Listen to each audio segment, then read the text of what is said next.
Welcome to another episode of Progress, Potential, and Possibilities, discussions with fascinating people designing a better tomorrow for all of us. I'm your host, Ira Pastor. Welcome, everybody, again to another episode of the show. They bring you another fascinating guest who's been with us before. We're excited to have him back with us to hear all about how things have progressed in his really unique domain of corporate venture capital, specifically focused in the digital health space.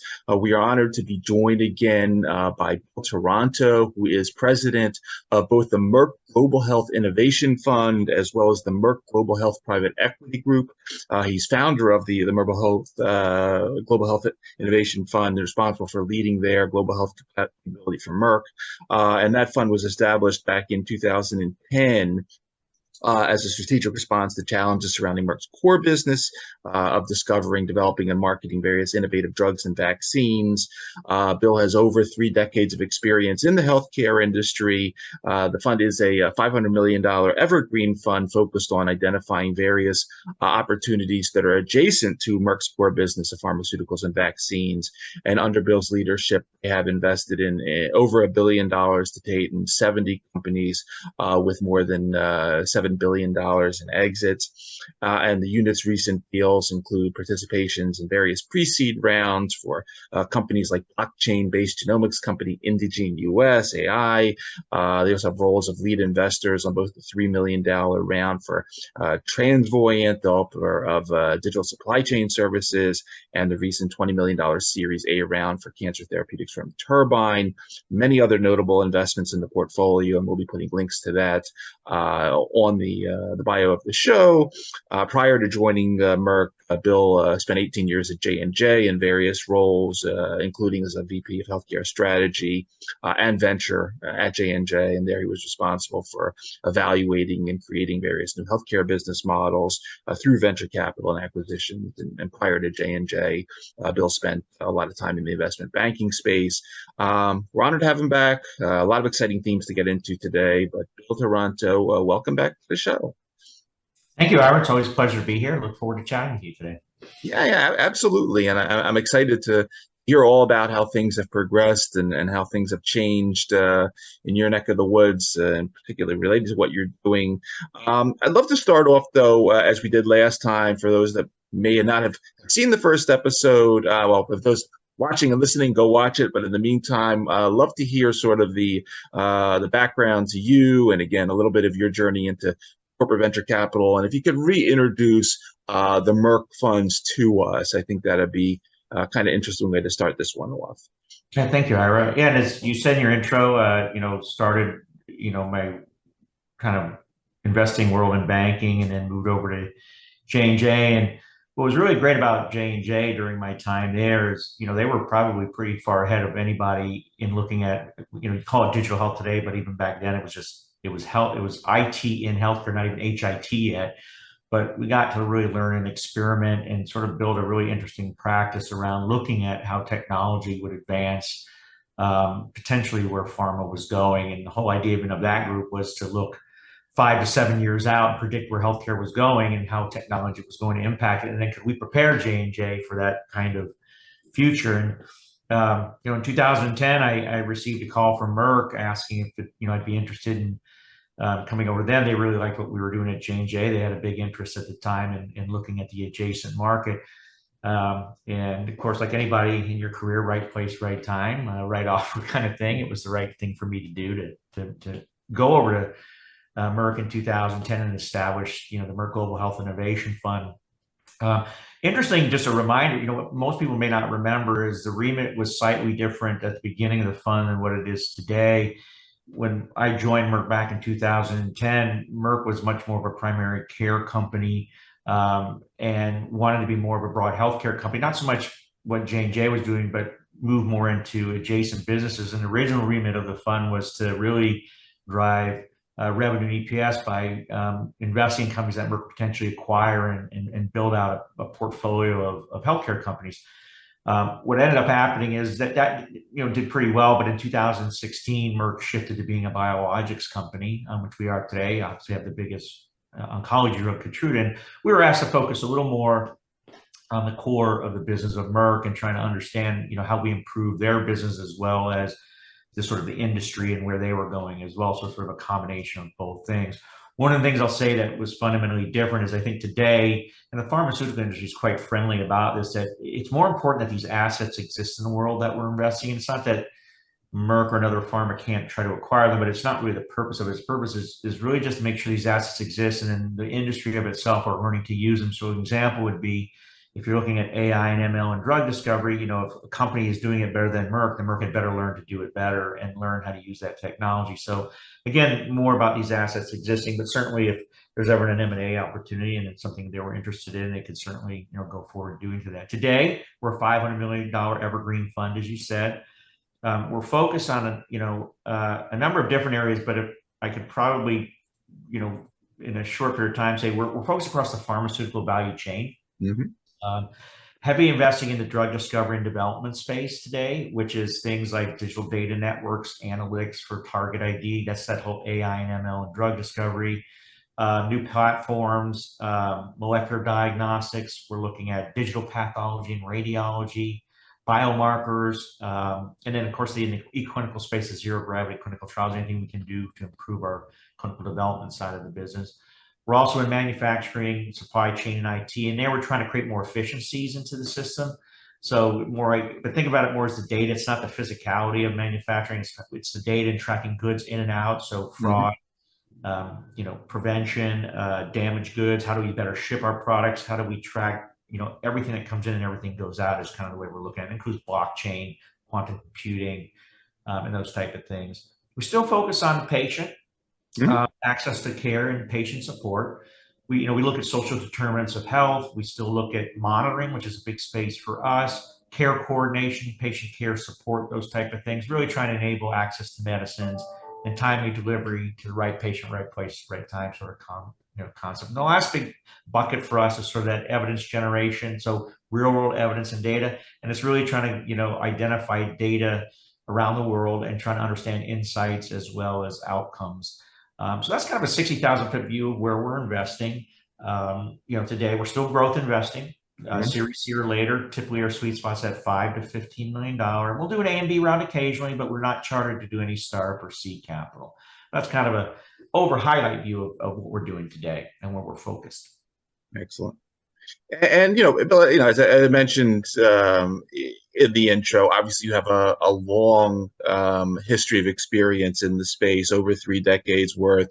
You've been in investment banking. You've been in different forms of corporate venture and corporate venture capital, and clearly it is an area that is has its roller coaster pathway over time, and you've been through this, whether they be frenzies or the other side of the frenzy world. Clearly, since the last time we talked, I think we talked maybe in the middle or the beginning of a frenzy, and now we're coming into an era that is a little different, and this is a theme we'll be getting into. Talk a little bit about what you see, as leading this particular fund, sort of what the last couple of years have been, sort of what some of the trends are per venture investing, and how some of this compare to maybe some of that roller coaster that you've seen over the last 3 decades that you've been involved in the space.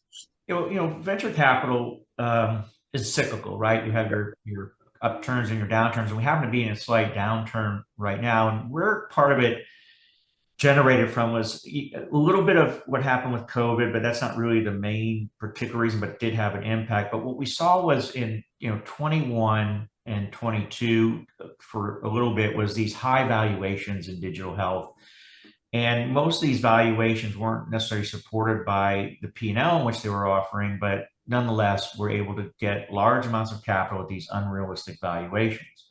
What happened at sort of the end of 22, most of these companies were having difficulty raising capital at those higher valuations. And so what a lot of companies did, and investors such as ourselves, we raised a lot of debt and did a lot of insider debt rounds to float the company. But the problem when you raise debt is you're just kicking the can down the road. Right. And that debt does come due, and these companies still need to raise capital.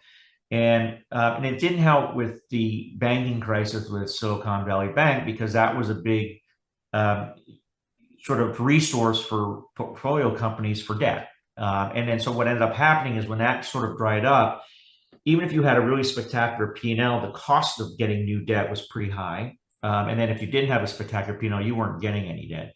And then you compound that with all the other factors that were going on in the market. When we have, at the end of 22, we saw that we're down 95% in M&A, SPACs, and IPOs in the digital healthcare market. We're seeing that lots of VCs were either retreating or pulling back, so not a lot of capital coming into the market. So we're companies trying to raise, can't raise because the money just wasn't there. Then we're starting to see a lot of them down rounds, right? Which are okay, but they're at least not cram downs in bankruptcy. But down rounds are coming, and then making sure that the companies might be willing to accept those kind of down rounds. Look, and companies, there's always capital for companies that are doing really well, and certainly there are some companies that were able to raise a flat round or an up round. But the problem when we got into 2023 is that all these things sort of came to a head, where lack of capital, lots of debt, and then there's a lot of companies that are still struggling to raise capital. What we saw was that as the year has progressed, we're finally starting to see, at least in the growth capital markets, more capital starting to come into play. We were actually raised a couple rounds for a couple of growth companies that did fine. They were flat rounds, but nonetheless were able to raise capital. And we saw more capital being put into the sort of the super early rounds, like A and maybe start and C, because those are less risky in the sense of less capital. And what we still see, though, is there's a good host of companies that are struggling to raise capital for a lot of different reasons. They may not be bad companies, but for whatever reason, they had really high valuations and just can't seem to raise capital. So companies are closing, unfortunately, but that's just the nature of how this works. What we are seeing, though, is what we're hoping for is as the back half of 24 continues, and as I said, at least in where I invest in the growth market, we're starting to see more capital come back into the system. And hopefully by first quarter to second quarter next year, we'll start to begin to see the public markets open up and then more capital coming in. But no matter what, there's still going to be this period of probably another 6 to 8 months where companies are not going to be able to raise capital, and unfortunately, there's going to be closures that come out of that, which is always unfortunate. But it's the cycle of life in venture capital, so to speak. But we're very positive about where the future is going. And one other thing I'll say is, the one interesting area that's done well when there is a downturn is in the private equity market, because they look at a consolidation play. And so we looked at it as an opportunity as well for our private equity vehicle, where if we could see an opportunity to maybe consolidate companies in a single area, let's say AI and ML and drug discovery, where we could build some scale and put some companies together that were two really good companies, but for whatever reason couldn't raise capital, but together they have a better shot to raise capital and exist going further. That to us, that presented more of an opportunity. But that's to me where a lot of the capital is coming in, as well as in the private equity market. But they're being very choosy, right? They don't, they're only going to pick the top assets to bring together and fund those. So again, we're still going to see companies that aren't going to be able to get funded for different reasons, and it's unfortunate, but it's just unfortunate the way it works in venture capital. But I see we're starting to slowly come out of it. Mm-hmm. And you point out that this is painful for not just the company, but the investors alike. And you've been writing quite a bit lately about ultimately what steps one can take, what processes make this whole thing a little easier on both sides. And I think just the core theme that you start off with, which obviously is extremely important. You're just mentioning a little bit about the fact that we will lose some of these companies along the way, is ultimately coming to that appraisal, whether a company is or not worth saving at the end of the day. And, I'd love you to just talk a little bit about this ultimately, and obviously as part of not just some of the leads rounds, but as part of syndicates, how something like that interestingly plays out when you have multiple investors at the table. Then lastly, I guess just a piece of that is, you are in a unique space. Obviously, if you were just doing, say, drug development activities and company X, phase 2 clinical trial succeeds or fails, all right, there's a decision tree there. Talk a little bit about how some of this works, as you were mentioning, in these adjacent spaces. Clearly, they're all very important to the industry. Ultimately, how you go about sort of picking at the end of the day, do you save an AI company versus a digital health company, and so forth, when you have such a diversified portfolio? Yeah, so let's start with sort of because they all lead together Yeah. in your series of questions, and within. So what I've been talking about lately are these sort of 5 steps to sort of weather the storm, so to speak, that we're in right now. And really, what a lot of it is, it's common sense, but you'd be surprised how many either portfolio companies or investment firms, whether they're corporate or private, don't necessarily do these things. And proper planning, believe it or not, way in advance helps you weather when these storms come, because they do come, no matter what, and you just have to be prepared for them. But the way we kind of structured the 5 tips in a high level, what they are is, one is be honest about where you are, and I'll explain each of these in a little more detail. The second is get your company in shape. The third is get your syndicate aligned. The fourth is consider all routes forward, and that's where I'll talk about, to your point, what maybe is the right decision, which maybe isn't always keeping a company open. And then finally, embark with some optimism, and I'll explain sort of each one, and with a kind of a general tip that we like to use after each one. But the first one, be honest where you are. You'd be surprised how many companies aren't really honest about how the companies perform. For example, what we sometimes see is that a company might have a flat revenue for 2 years or even down revenue, but then they show a hockey stick sort of approach to the next year, where the revenue is going to be going through the roof. And quite frankly, is that really true? And it's better to be more honest and say, look, it's more staged. It's not going to be this hockey stick, but it's going to move up, and these are why it's going to move up. And so it's really about being honest about why you're struggling and what is your, how are you going to fix that particular issue that you're having, or issues. And then the other thing we find is that it's highly correlated to your sector. Certainly in healthcare, if your sector isn't performing well, typically your company's not performing well. And trying to understand overall, how does that affect your ability to raise? And then understanding truly how much cash you need. What's the appropriate runway, for you to move forward? And then what's your realistic valuation? As we mentioned before, these companies all raise at unrealistic valuations, and you have to be really honest about what the true value of your company is and what the P&L and the forecast you have to manage that. And then what we say about this whole thing about being honest with yourself, the main tip here is that hope is not a viable business strategy. Yeah. And a lot of companies go on hope that, hope that things are going to turn around, hope that they'll get a syndicate together, and hope that things will improve. But you really actually have to dig in and be honest where you are, and then think about how you're going to actually change the way the company is structured.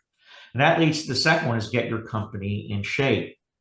Is there a point to profitability? Are you making all the cuts you need in order to do that? We struggle with companies that have massive high burn rates. In these troubled times, what you have to do is cut your burn rate to a point where you can still service your customers. It's a fine line between cutting too much, where you can't do the business you're supposed to be doing, but cutting enough where you actually begin to save money. And then trying to review where you are, with your cycle of timing and pricing, and where your sort of runway runs out. But the big thing here is that we try to tell companies about getting your company in shape is, we call it fix the narrative. And it's making sure, the pro forma fits the narrative that you're saying, what is the inflection point that's going to make me excited about investing in you? So it doesn't have to be a hockey stick, but it's saying, over these next 6 months, we're going to do this. Over the next 4 months, we're going to do this. And over the next, 5 months, we're going to do this. And at that point, I'll be able to raise the up round. What I need you to invest in is invest in me now to get me to that inflection point. But here are all the things I'm doing to get to that inflection point. And so that's really what we try to explain about getting your company in shape. Is the real tip here is creating visibility to that inflection point, and helping me understand as an investor why I'd want to invest in you. How are you getting your company back in shape? The third one is get your syndicate aligned. This is kind of interesting. A lot of investors don't know much about the other syndicate investors. You need to line up the investors early as well, and trying to understand, who has money, who doesn't have money, right? Does the syndicate actually have money, and can you rely on the insiders to invest? And then identifying new investors moving forward. And you have to do that much earlier. If it took 6 to 8 months to raise capital in the past, it's taking well over a year to raise capital now. Mm-hmm. So what you want to begin doing is talking to new investors long before you need to raise your capital. And then again, understanding the cap table from the standpoint of checking in with the creditors and also reviewing governance, like who has the voting rights, who can block, the fundraise. Right. We can, and we had an instance where we were one of the big creditors. We had debt on the books, and somebody came in and tried to do a cram down round, and we had the ability to block it because we had the voting and we had the debt, but they didn't bother checking. Mm-hmm. And so what we ended up doing was, no, we're not doing a cram down. We're actually going to do a flat round. Or a down round and revive the company. And that's what we ended up doing. But again, you'd be surprised how many people don't do these kind of things. And the tip we give here about getting your syndicate in line is really about seek advice first, then raise capital. So the whole idea is talk first, get your syndicate aligned, understand who has money, who are the new investors, and then raise capital. It's kind of hard to raise capital when your syndicate is not aligned or in agreement of how you move forward. The fourth tip, and this is one of your questions about how do you make choices, right. And it's considering all routes forward. You want to work with your allies to really assess your options that you have. Is it an up round? Is it a flat round? Is it a down round? Is it a cram down? Or maybe the best choice that you have is to shut the company down. No matter how much money you put in the company, perhaps it's not going to save the company no matter what, because the company has too many fundamental issues that really, it doesn't matter the amount of capital you raise. It's the right thing to do. And you've actually got to really get alignment around that with this thing about what really can you do and what is the best move forward for your company. And as I said before, resetting those expectations around funding timelines. It's taking way longer to raise today than it did in the past. And then keeping it simple. And when we say that about that is you don't want a lot of structure when you're doing a down round or any round that's flat, because structure ends up causing more problems. And most new investors don't like a lot of structure. You can always have that structure come back when you're raising a larger round. So keep it simple where you can get an investor in quickly, they understand the company, and you can, move it forward. But, the key tip here that we try to give everybody about understanding about down rounds, which aren't bad, is that dilution doesn't cause bankruptcy. Lack of cash causes bankruptcy. And so you get a lot of companies that are refusing to do down rounds. They have to either have a flat or an up round because it looks bad. Well, what looks worse is if you move to the cram down or the bankruptcy, right? Because there is no really turnaround. Everybody gets wiped then. And so the whole idea is it's okay to do a down round, as I said, because that's not what causes bankruptcy. It's not the dilution that you're taking, it's that lack of cash. And then finally, what we try to tell people is embark on optimism. Certainly what we saw in digital health, from 2008 to 2014, 87% of companies raising a down round were able to raise a new round or exit immediately thereafter. So down rounds aren't dead. The idea is to raise what you need. You don't have to raise a big round, just raise to get to that inflection point and then raise another round after that. Another thing about the optimism, at least as it relates to digital health, what I try to tell people, whatever area you're working in, you have to have some optimism. At least the way we look at healthcare, we're doing a lot of great things. We're expanding access to care. We're improving outcomes. We're lowering system costs. We're empowering consumers, and we're saving and helping patient lives. So we're doing, I think, good things. And if you have optimism about your own industry, you should move forward with that sort of optimism. Mm-hmm. And so that's kind of the idea of the 5 tips of how do you think about moving forward in these tough economic times. But if you think about it, they're pretty kind of intuitive, but most don't do it. And that's the problem. And it takes a lot of pre-planning. So what we try to do as an investor is prepare well in advance for when things may go bad. Like we were very well prepared during COVID to make sure all our companies had cash. So then when this downturn occurred, we were well established where we didn't have really any issues with our portfolio companies closing because we had planned ahead and made sure we did the things that we needed to do to go forward. So that's kind of the whole idea about the 5 tips and going forward. And then really trying to keep your portfolio alive. And again, to get to that next place where you can raise the up round if possible. Mm-hmm. Mm-hmm. And Bill, when you look at the theme you just touched on before optimism about the need to really consider alternatives. You mentioned that you guys were involved in a bit of venture debt last year. You talked about sort of roller coaster rides that SPACs had, and I asked you on I think the last time around, some of this new stuff that was coming, whether it was crypto or crowdfunding and all that bit. Is there anything out there on the horizon as we sit here in 2023 that you, as a venture capitalist, are excited about, either for the private equity model or interesting things that you're seeing happening in the public markets? Anything that's really excited as we hopefully get out of this in the next 6 months, head into 2024? Any neat new models that you think are interesting per sort of these alternatives of funding? Yeah, it's funny, there's not a lot of alternative funding models that we're seeing per se. Like you mentioned crowdfunding and other things. They don't, they don't seem to work really that well. And so it's really the traditional funding that you see, whether it's through, private equity, whether it's through venture capital, corporate venture capital, debt, the same things still occur. But what we're seeing is, like I said at the beginning, is that, we're starting to see capital coming back into the market. And that's the first sign, is capital coming back into the market. Can companies raise? And the answer is yes. It's not going to be everybody just yet, but the good news is capital is coming back into the market.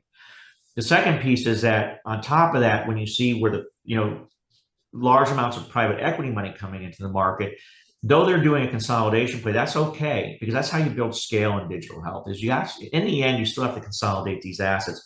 We all start with the concept of point solution investing, but the reality is, that doesn't build scale. You eventually have to figure out an ecosystem of companies that provide an integrated solution. So that still doesn't go away in digital health, right? So the idea is that ultimately the larger amounts of capital will come back into the market and do that consolidation play. But then that also leads to that, certain companies may not survive. But again, that's just natural in any industry, in corporate venture capital and private venture capital or even private equity, is that not everybody survives, right? And a lot of reasons companies don't survive is that they're not focused on the right use case or solution. They come in thinking that they have this, answer to some kind of health problem, but they don't look at the sophistication and we're in probably the most difficult industry around compliance and regulatory. It's a really hard industry to get anything moving forward, and not understanding that regulatory pathway and how things work and all the touch points in healthcare typically is why companies fail. They focus on the wrong thing. And so these companies that are approaching it by understanding how the system works tend to do better. What we're really excited about actually is this whole use of artificial intelligence and machine learning in the drug discovery space. Yeah. Now, the whole idea that could you find a target much earlier using AI, 3 years earlier than you would in the past, that leads to then getting drugs to market quicker, reduce costs in the system, but gets things out to the patient much sooner. But could it revolutionize the way we do, drug discovery? Perhaps. It's still in its infant stage, but we're really excited about it going forward.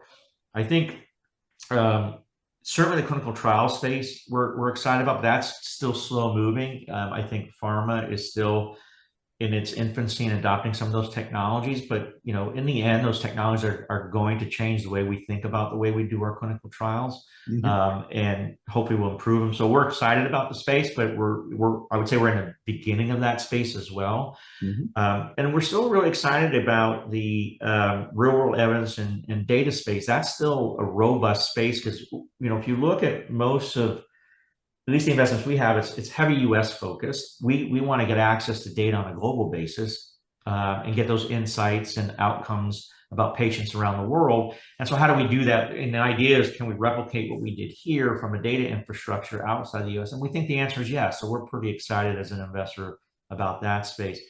As I said, we're always looking for new areas. Like I said, the newest area for us is this whole supply chain and manufacturing space, where data is really going to change. And again, the way they use things like AI and machine learning to track, data, and can we do better job of track and trace, fraud prevention, damaged goods, prevention, shipping the correct way? Is land better than sea, or is air is better than land? What is the right way to actually ship goods on a global basis? And then can you come up with alternative ways like drones? Mm-hmm. We did an interesting project with a drone company that was shipping vaccines during the COVID area to rural hospitals.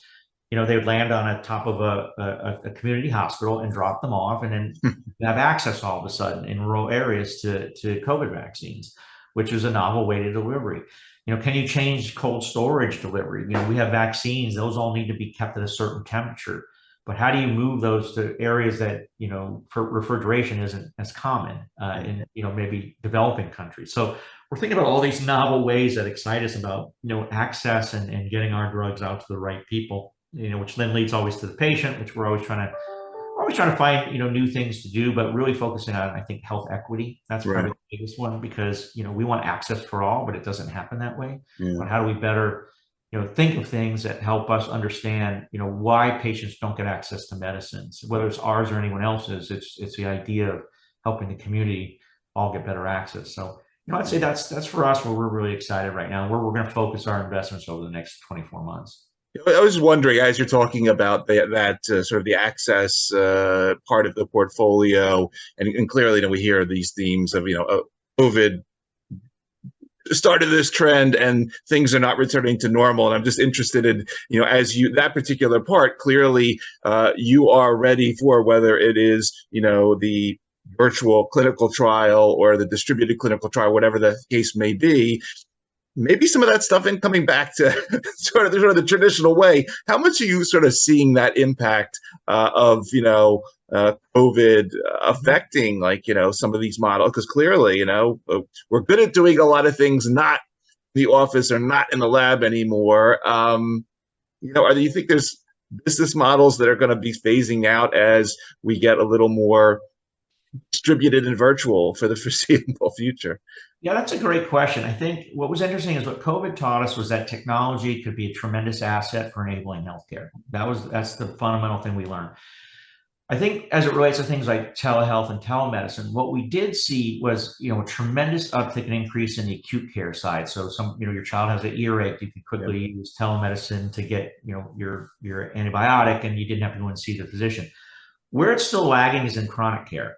Patients still want to go and see their physician. If you have, cardiac problems, high blood pressure, they want to go into and speak to the physician. Now, the good news is things like monitoring, we believe, combined with things like telehealth, will move that setting to more virtual, but it's just going to take time. So I think to your question is, over time, we'll move more and more to virtual, but it'll never be 100% virtual, at least not in the foreseeable future, because some things still do need to be done in person. Sure.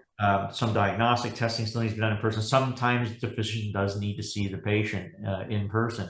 But technology is enabling. And I said there are a few areas that we're seeing, pretty interesting strides. That the remote monitoring space combined with the telemedicine space is really interesting as we move, from a technology perspective. And remote diagnostics is becoming an interesting space, right? Yeah. Where you can remotely diagnose someone and maybe didn't treat them without them ever having to come in. There are certain conditions that you can do that for. The whole idea, I think, is to how do we move the chronic side of the world, those of us with chronic conditions, into that sort of virtual space where it does create efficiencies, because not every visit that you have needs to go see the physician, even in a chronic condition, right? It's some of it's maintenance, right? If you're well controlled with your diabetes or well controlled with your blood pressure, maybe it's an annual in-person check, but everything else can be done virtually. So that's kind of the whole idea. But I think technology will continue to enable our entire industry, whether it's delivery of healthcare, the way pharma creates ethical pharmaceuticals. Technology is just moving at a pace that we can't even keep up with it, probably, generally speaking. And then it's picking and choosing where we think you can have a more immediate impact. What we're seeing in the pharma industry is probably the biggest use of technology right now is that drug discovery space and in the clinical ops space. But it doesn't mean it's not applicable to other parts of our value chain. It's just that we're adopting because we can potentially see the impact more immediately than not than in other areas. So. Right. Every industry just will adopt at their own pace. As I said, we're seeing physicians move more to telemedicine. The payer side of the business, wants more efficiency. So where are they, putting technology in place to create those efficiencies? it all works in concert, right? But Sure. it takes time. Yep. Healthcare always lags from That's true. adoption. So Absolutely. But one other thing I want to ask you about, you just maybe think of something, and again, going back to your, I think your point number 3 about the syndicate, and that, unfortunately, many syndicates don't know about or too much about other folks in the syndicate as well as their own fund per se. You're in a really unique space in the sense that, and I don't know much about your syndicates per se, but I can imagine that Bill Taranto would be sitting there as the Merck representative in a specific investment, that there could be a consumer packaged good company that's interested in digital. There could be a tech company from Silicon Valley that is interested in digital. All different stuff. I mean, you're interested in it from sort of, the ethical pharma angle of things. They're interested from selling cosmetics, and the third party's interested from, whatever, online diabetes testing, let's say. Your syndicates can be kind of, diverse and have different interests at the end of the day where some of these things go. How does that angle affect things compared to, say, a traditional drug discovery company that may have, 5 traditional drug discovery investors in there that are sort of all in the same, goal at the end of the day? How does that work for someone like you? Yeah, so that's a great question. So what we try to do is pre-investment, obviously, is when we're thinking about the syndicate, who's in the company now and who would be the new investors. Are we aligned on what we're all trying to do with the company? And can each investor bring something? It's okay. For example, we obviously invest with a lot of other corporates, whether they're other pharma, healthcare corporates. But we also invest with technology companies because it's whether or not they have something that they can bring to the table. That's the first thing we're trying to understand, because everybody has, in a sense, has capital. That's not always the reason to have somebody come in. But do they bring a network? Do they bring a skill set that we don't have? For example, most of these healthcare companies, we know healthcare, but we're not a technology company in a traditional sense, right? So bringing those expertises in, and that's the way we think about it, is what's the right syndicate to push the company in the direction that we need to go. And certainly when you're in the growth investing side like we are, they're much bigger checks. So you are looking for bigger partners that have the bigger networks, have the ability to help you define the company the way you want to define it to go forward. But it's all about getting alignment in advance. Now, that doesn't mean going forward, once you do the deal, that you can become misaligned. Those things happen for different reasons. Some firms run out of money. That can cause problems. There's always future things that can cause, but we try to get the alignment up front. That's the main thing, is that are we all on the same page, not only with the syndicate, but with the executive team, the C-suite? Do they believe what we're trying to do for the company the same thing? Because even, you can have the right investor group, but the company's not aligned, and that doesn't help you. Or the company's aligned in the wrong investor group. What you're trying to do is get all parties aligned first. And then, are you in agreement of why you're putting the money in and what you're going to do with that money, and why the money is going to change the company going forward? And you usually even discuss in advance, will we require probably another round? Will it require more capital? And typically you almost agree in advance that, yeah, we're expecting in 24 months that we are going to put more cash in. And we got to start thinking about that today. But hopefully we'll still be aligned at that point of time. But things fall out of alignment. You can invest with another strategic, and then that asset doesn't become strategic to them anymore. Do they become a financial investor, or do they walk away? And you always have to weigh all these things going forward. Right. We always try to stick with all our investments because we do both financial and strategic. So our whole thing is, if something isn't strategic to Merck anymore, that's okay. We will become a financial investor and try to get a good exit, because it's still an important asset for the community. Just because it's not important to Merck doesn't mean it's not a good asset. So we try to build it, sell it, move on. That's the idea. Yeah. But one thing I didn't mention, I mentioned it last time, but this time in your bio, I forgot to mention about your involvement with the Columbia Business School and the Healthcare Innovation Symposias. I know that you just had one, I think, last month on digital health and health equity. What else is going on per your schedule, other conferences or talks or other initiatives that you're involved in, sort of tangential to you're investing at Merck? Anything else on the calendar for 2023 that you want to mention, please? Yeah, but the way I think of these things, it's part of it's about community building and giving back. So part of the reason I do the HIT Lab in Columbia is it's a way to give back, but it's a way to be part of more of a local community because I'm on the East Coast and it's Columbia. So, and it's a lot of obviously students and entrepreneurs and investors. So you get to meet an interesting grouping of people. From a speaking perspective, I'm very kind of strict about the conferences I do go to because I don't have a ton of time, but I certainly do JP Morgan, which is our health conference. But I'm finding that I had the opportunity to speak at, I always know if I say it right, Vive or Vive, it's the sister of health, whichever way you pronounce it, which was really fast. That's the para-provider conference, which I thought was really outstanding. And then certainly health coming up, HLTH will be sponsoring a big investor breakfast there and might be potentially speaking there. But that conference is really becoming really quite big. And I'm wondering in my back of my mind, will that maybe replace JP Morgan at some point? It's becoming such a big conference. It's really a fascinating conference, but I don't know that as of yet. We don't do HIMSS anymore. That's become kind of too much of an infrastructure sort of conference.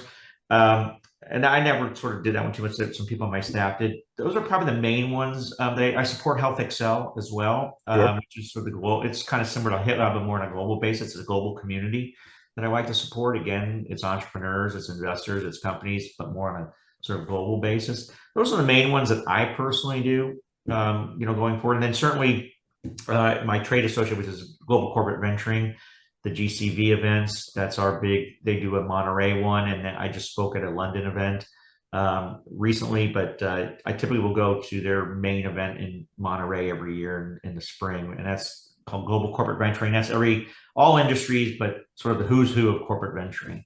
It goes to that particular, and those are my main conferences that I do. Awesome. Yeah, it's again, I enjoyed doing the first episode during the frenzy. Now we're at the down round time, and I look forward to hooking up again probably next year when we come out of this investment cycle and hear about all the exciting things that have happened with the portfolio and where you're headed next. But really, great stuff, Bill. I wish you the best with the portfolio as usual.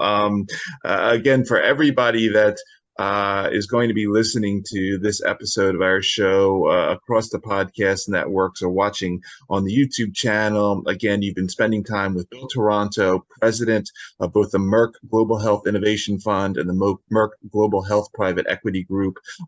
Bill, I want to thank you again for taking the time out of your schedule to come talk to us, come educate us for a little bit on what's happening in your domain in 2023. Obviously, thanks for everything you're doing there for the portfolio. And as we like to say again on our show, thanks for helping to create a better tomorrow for so many people out there via the technologies and the tools that you're developing. Really great having you again on the show. Thank you. I appreciate the time and look forward to talking to you next year when we should be on the upswing. We'll do it again. Thank you. I appreciate it.